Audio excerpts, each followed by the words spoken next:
तो गाइस ମୁଁ ଆଜି ଆସିଥିଲି ଆମ ପାଠ ମାନେ ଆମ ବିଲକୁ ଆସିଥିଲି ତ ଆମର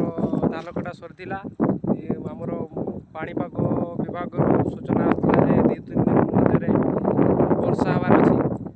ତେଣୁ ମୁଁ ଆସିଥିଲି ଧାନ କଟା ସରିଥିଲା ଆଉ ମୁଁ ଆସିଥିଲି ଦେଖିବା ପାଇଁ ବିଡ଼ା ଗୁଡ଼ିକ ଶୁଖିଲା ନା ନାହିଁ ଦେଖିବା ପାଇଁ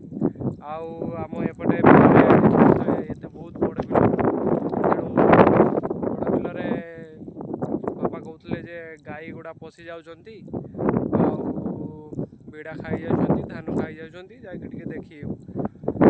ତ ସେଥିପାଇଁ ମୁଁ ଆସିଥିଲି ହାଲକା ଖରା ହେଇଛି